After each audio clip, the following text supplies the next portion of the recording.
Good morning. I love that. So as Michael mentioned before, my name is Ethan Andersen. I'm a field organizer with a nonprofit called Compassion and Choices. I'm also a lifelong UU. I grew up in the East Brunswick congregation, Unitarian Society, starting when I was 3. Went through affirmation. I don't know if you call it coming of age here, but it's the same thing. Went through OWL, which was something, and now I still go there, and I'm on the board for UU LMNJ. But I'm also a senior at Rutgers, and that's my little bio. But the topic I come to you today to talk about is passing on, is death with dignity, and it's one that requires a bit of a delicate touch because it's not an easy one to face. And from my experience, Unitarian congregations, and I've presented to a couple now, have been fairly receptive to this issue. And I suspect that's because, well, I only support this issue because of my UU upbringing. I learned all of my morals and my values from RE, really. And I think that's why I support it. But I'm going to give you a brief little background on the bill that I'm working on. I'm going to relate it to the UU principles. And I'm going to talk about why someone might support or why they might not support it, but ultimately that is, of course, your choice. So the piece of legislation that I'm working on is called the, did you want to bring the water up here? Or? Sure. Hold on. I mean, this is very kind, thank you. Okay, so the piece of legislation is called the Aid in Dying for the Terminally Ill Act, and it would allow a terminally ill, mentally competent adult the choice to self-administer medication that would end their lives in a peaceful and dignified way. Now, there are a couple of key components here that I want to go over. First of all, the person would have to be terminally ill with less than 6 months to live as diagnosed by 2 or more doctors. So that doesn't mean that the person has a chronic illness or one that the doctor suspects they will pass away from in 2 years. It's less than 6 months, and 2 or more doctors have to make that diagnosis. Now, we know medicine is not an exact science where they can predict the exact day that you're going to pass away on, but it's the same deadline for hospice care. You have to have less than 6 months to live to qualify for hospice, and we suspect that's why they established that date. But you'd also have to be mentally competent and 18 or older. So essentially what these guidelines are saying is that if you wanted to self-administer this medication, you would have to be at the age of consent or older, mentally sound, and in the dying process. So that's what really, before I heard about this issue, I had heard the concept of aid in dying, and it was a little bit concerning to me because I thought, yes, but aren't we making this easier for people? Isn't this a little bit, playing God to some extent? If there is one, I honestly don't know. But it's really, this is exclusively for people that are dying. And statistics in Oregon, which was the first state this became legal in, show very few people take this medication and they don't take it right away. But you have to have less than 6 months to live, be mentally competent and 18 or older. Your doctor would have to go over all options with you, so that means you'd have to discuss hospice care, aggressive treatments, no treatments. So this sort of forces your doctor to have the conversation with you. And I think that's very important because my personal overall goal is that people have as many end-of-life choices as possible, and they are then empowered to make the best decision for them. Because this is not a one-size-fits-all issue. We all have our own different belief structure, we all have our own background, and we will at some point have different diseases. And I don't think you can just say, well, this one choice is good for everyone. The vast majority of people in states where this has become legal did not take this medication, and that's fine. I really don't have any preference either way. But what I do know is that you should be able to choose for yourself, and choice is the reason why I'm here. But your doctor has to go over all options with you, which I think is good. The bill has the same legal protection as a will. So if you try to convince someone to take or not take the medication, that would be essentially the same as trying to convince someone to change their will. And as we all know, that's a felony. So when members of the opposition often claim, well, what will happen if they do this or if they do that? What about abuse? What about neglect? I'd say the whole you'll go to jail if you mess with this bill part is pretty effective. And it's been very effective in states where it's become legal. But you would have to have 2 witnesses when the doctors give you a terminal diagnosis, one of which cannot be a family member or a close relative. As you can tell, there are a lot of safeguards in this bill. Another key one is that you have to make 2 or more requests for the medication, at least 15 days apart. And so it seems like there are a lot of hoops you have to jump through. And in my opinion, that's how it should be. This is not an easy decision. It's not one people come to readily. And I think that you should really think this through, and that if someone were in that state where they would qualify, they should go through all the necessary prerequisites. If someone were to take this medication, it would not fall under the suicide clause for insurance. So you would not lose life insurance if you were to take the medication. And I think that's a really key point here, because you'll hear people describe this movement as assisted suicide. That's sort of the term that is used to describe this movement. And it's inaccurate. I wouldn't say that it's not fitting or that it doesn't make it look good. I would say it's just inaccurate. Because, well, first of all, the patient would have to self-administer the medication. You have to take it yourself. So by definition, it's not really assisted. And these are exclusively for people that are terminally ill. So much in the same way that people didn't refer to those jumping out of the World Trade Center as suicidal, this is exclusively for people that are in the dying process, for which it's not a question of whether they are going to pass away. It's a question of how and when. And I think once you're in that stage of your life, I just don't think that's an accurate way to describe this medical practice that people are choosing to undergo. So in states where this has become legal, it's worked very well. In 2013 in Oregon, 71 people took this medication, and that's out of the 122 that received it. So on average, it's about 2 in 3 patients that receive the medication take it, and the other 1/3 never take it at all. And they have it on hand and they pass away from the disease they're suffering from. And that really underscores the idea that this is just about choice. This is just about giving that person, that patient, that extra option. That way they don't have to wonder when they're going to go, and they're not going to wonder how painful it's going to be. They have that at their disposal, if they want it. It's now legal in 5 states. The first state was Oregon in 1997, and then Washington, Vermont, Montana, and New Mexico. So it's a nice geographic spread. There are over 10 campaign states in the U.S. now, including New Jersey, New York, Massachusetts, Connecticut. So this movement's picking up a lot of momentum. But I personally would be concerned about this bill if this was the first state where we were going to make this legal. If someone told me, hey, aid in dying, it should be here in New Jersey, it's never been done before, I would say, well, I don't know how it's going to go. I don't know what neglect there might be. I don't know how people might try to mess with the system. Healthcare is kind of messed up as it is. I don't know if you want to add another dimension to it. But thankfully, we have empirical evidence and statistics from Oregon for the past 18 years that give us a very clear idea of how this would go if this became a legal option. And in those years, there hasn't been a single documented sign of abuse or lawsuit in the entire state. And that's really good. That's actually by definition perfect. And that is very comforting to me. And I think that's in large part because the numerous safeguards in this bill. In Oregon, 1 in 500 deaths are attributed to this aid in dying law, so it's not very many. It's about 0.02%. Oregon has a population of 3.5 million people, so the 71 people that I mentioned before, that's out of 3.5 million. On average, and this is the part I really like to mention, the average amount of time between someone receiving the medication and taking it is 45 days. On average, a month and a half. So I remember there's a political cartoon I saw on the internet, and it was drawn up before aid in dying became legal in Oregon, and it showed a bus full of terminally ill people driving towards Oregon, basically implying that once this becomes an option, everyone's going to flock over there and they're going to take this as soon as possible. But as human beings, our 2 strongest instincts are to reproduce and to survive, and so this is not a decision that people arrive to easily. So on average, a person waits a month and a half before taking medication if they do choose to take it. And I think that's really important to understand.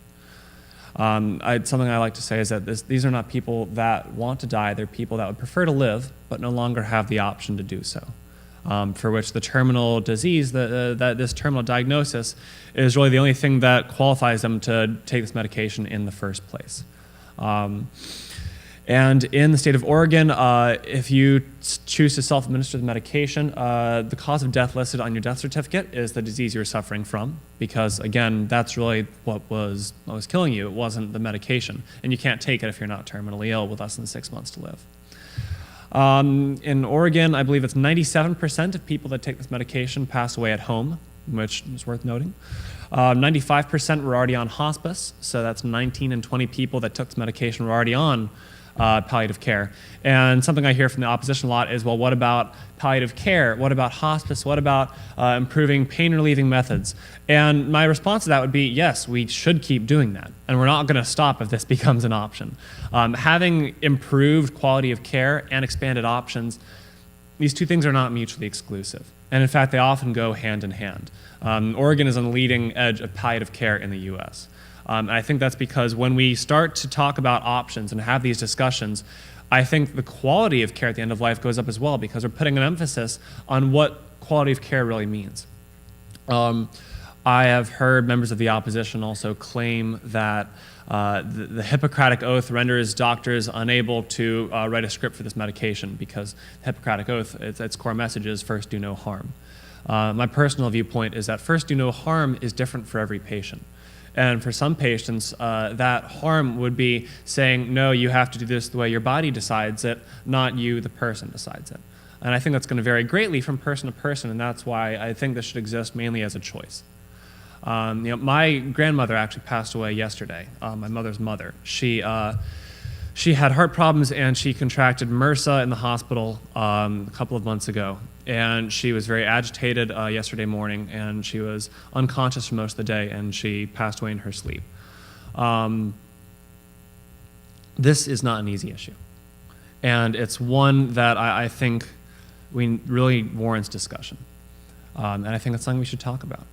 And not just the aid in dying option, but end-of-life choices as a whole, whatever that choice may be. I don't know whether I'm ever going to want to self-administer a life-ending medication. Statistically speaking, it's very unlikely. Like I said, 1 in 500 people in Oregon take this medication. But I do know that I want the option. I want to be able to choose for myself. I think it's my life, and it's going to be my death, and I think it should also be my choice. And I think that should apply for everyone else as well, whatever that choice may be. And for example, we have a government affairs agent working on this bill, and he's Catholic, and he's told me, yeah, I personally don't agree with the choice, but I agree with your ability to choose for yourself, whatever that may be. From what I understand, end-of-life care doesn't really come down to, and the quality of end-of-life care doesn't come down to, the high levels of morphine that we have in the cabinet behind us. It doesn't come down to the hyper-technical methods of relieving pain or controlling bodily functions. I think it really starts with a conversation with your doctor, with your family members, with everyone that might be involved in the decision-making process. And personally, I think it should just come down to you. And you can't have a proxy for this medication. So if you're in a coma, you can't take it. You can't have someone else give it to you. And I think that self-administered dimension of this issue, I think that's really what makes this work so well in other states, is because you can only take it yourself.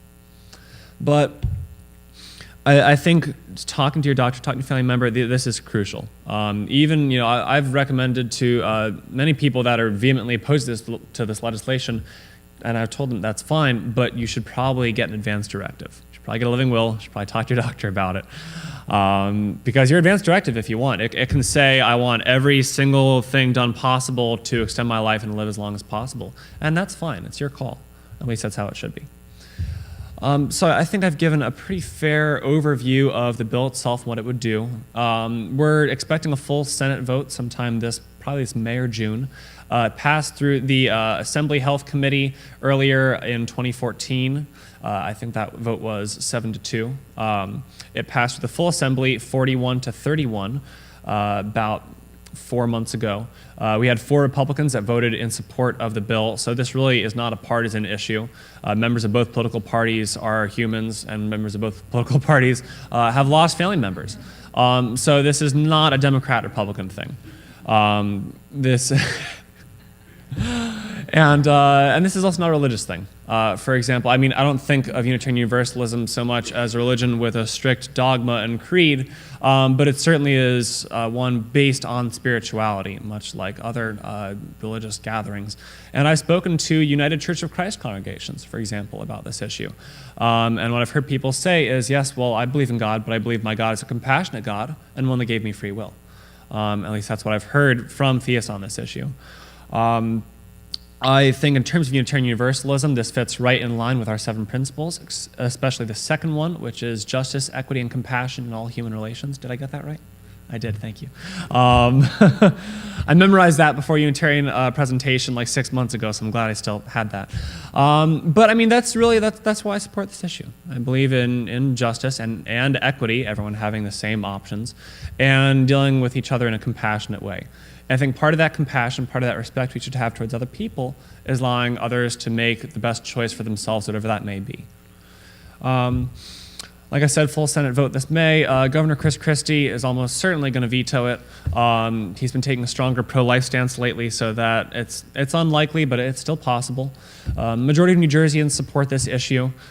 We've had figures ranging from 51 to 41 to 57%, but I've never seen a survey that showed that New Jerseyans were opposed to this issue, that there's a majority against it. Because we're a smart state. We're a smart state. I'm trying to think if there's anything else I haven't covered. I think that's pretty much it. I believe, is it after the service we'll have Q&A? Yeah, or if people want to ask questions, then I think Do we have time? All right, we can do some Q&A. Yeah. Do you need work to push this forward? Letter writing campaigns? What do you need? That's a good question. Thank you. Yes, we can use all the help we can get. So letters to your state senator. We're in the Senate now. Letters to other senators that we're focusing on right now that are on the fence. Phone calls to said senators. Petitions. I have petitions back there on the table that you're more than welcome to sign, and then we can get in touch and we can talk about what you may or may not be able to do to help support the bill. I can send lists of the senators that we're focusing on right now, but I don't necessarily want it public distribution because then the opposition will know who we're focusing on. Petitions. Events like this are great. I'll try to take some pictures afterwards if that's okay. Just people interacting, and we can always get maybe like a hyper-local media hit. That's always good. Like I said, events, presentations, house parties, co-hosted with you and Compassionate Choices. I'm going to one later today in Princeton, actually. Anything we can do to just let senators, let legislators as a whole know that people care about this issue, they support this issue, and it's one that people want passed. So there's a lot you can do, and we'll chat about that afterwards. Yeah. Should we just tell our state senators that it's the Compassionate Choices bill? Or Sorry? Or is there a bill number? There's a bill number. The bill is called S382. That's the bill number. And we also, the petitions have that bill number on it. And then also, it's generally better to come across as a concerned citizen, independent of any nonprofit, rather than speaking on behalf of an organization that's just trying to get people motivated. So focusing more on aid and dying. Please support the Aid and Dying for the Terminally Ill Act, Senate Bill S382. If we're in contact via email, I can also send you a little mini script. But usually, I just like people to explain why they support the bill. I want to hear your reasoning, and they want to hear your reasoning too. When you take medication, how does it enter? Right. So usually it's a cocktail of drugs. It varies from state to state. There's no specific medication listed in the legislation. It goes by best practice for the most part. So it'd be a cocktail of drugs, some that would put you to sleep, one that would relieve the pain.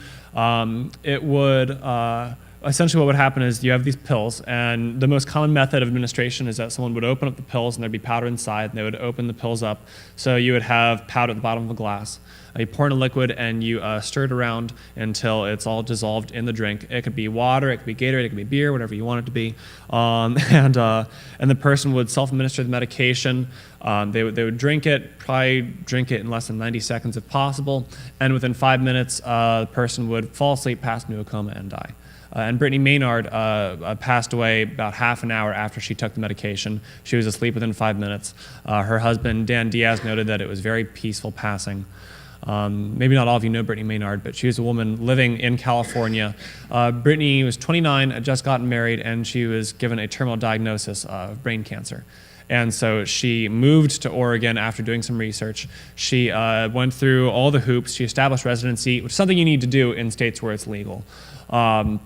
And then she received the medication, and then she contacted Compassionate Choices and spoke to us and said, hey, I want to advocate for this cause. So that's how her story really reached the larger public. But that's how it would go.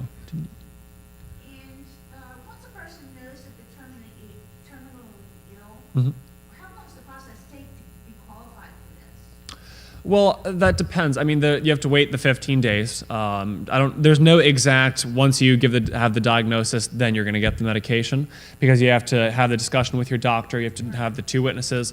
Establishing residency is probably the more time-consuming process, and that's why the reason why I care so much about this issue being legal here in New Jersey as opposed to just legal in other states is because, one, it's hard to establish residency in other states, especially if you're given a terminal diagnosis of, say, 4 months or 6 months. You're not going to have enough time to move over to the other state.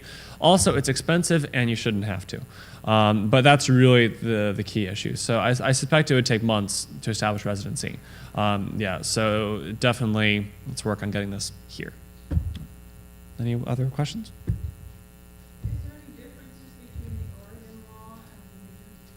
New Jersey bill is modeled after Oregon's legislation. You can't exactly cut and paste legislation from one state into another. It's just different states, different structures. It's nearly identical. Yeah. First of all, you're a really good speaker. Well, thank you. Yeah. Thank you. Very well. Just maybe I missed one little thing. You said that the person is fully in control, but just a fine hair that somebody gets in your face about it. Does it have to have a witness at the end? There's no required witness for when someone takes the medication. Generally speaking, the person that takes the medication will probably have people there. There's only a witness requirement for being given the terminal diagnosis. So you can take it at your home, you can take it on a hill, you can take it really wherever you want, but there's no witness requirement, no. Anyone else? Kind of a politically oriented question, I guess. Mhm. How would you describe the dominant oppositional argument, and where is the advocacy that comes from? Who's doing the lobbying for that? Right. Right. So there isn't, unlike on our side, fighting for the right to die, fighting for aid and dying, where we have one large national nonprofit organization. The opposition is comprised of smaller groups, but very large in quantity, including Right to Life New Jersey, or I think it's New Jersey Right to Life. Same folks opposed to abortion, for example. There's a very large national organization called Not Dead Yet. It's a group of disabled advocates who are concerned that this is a slippery slope and that it'll go from aid and dying to involuntary euthanasia and euthanasia of people that are disabled or people under 18.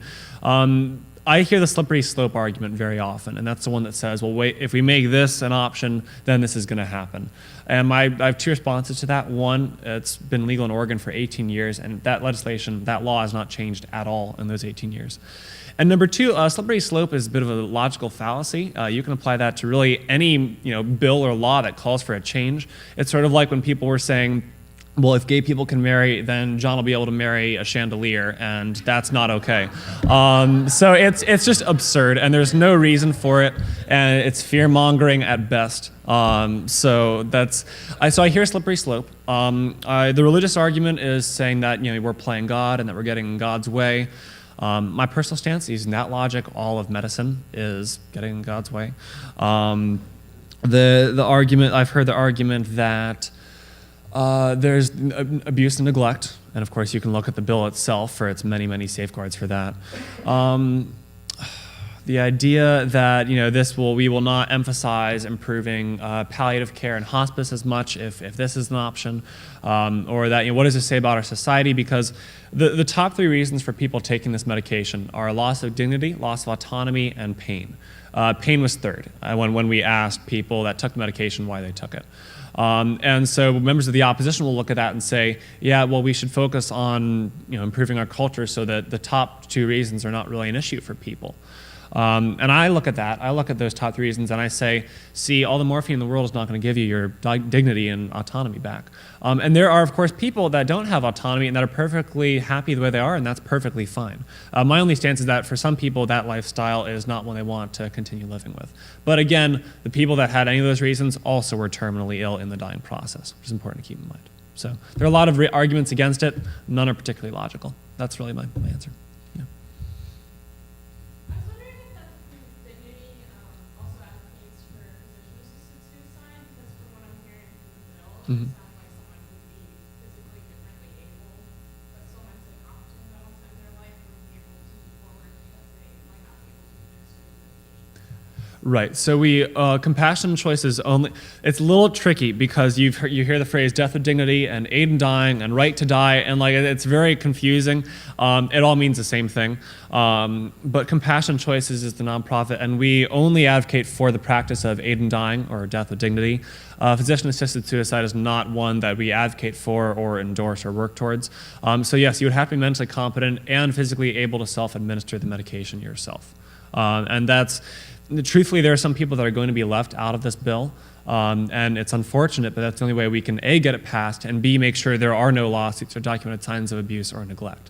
And the fact that people have to be able to self-administer the medication, I think that's a large component for why there haven't been any of those cases in Oregon. Any other questions? When are you going to run for the state legislature? Ah! We could use somebody like you. Right. Well, I'm a redhead, and I don't think that goes over very well in politics. So, also I'm Unitarian and I'm an agnostic, so I think that could be a real problem. But we'll see. Well, I know you're all wonderful. I love you. So, and humanists also. I mean, it's pretty much the same. Very, very similar. So, a lot of lot of overlap, which is good. Any other questions?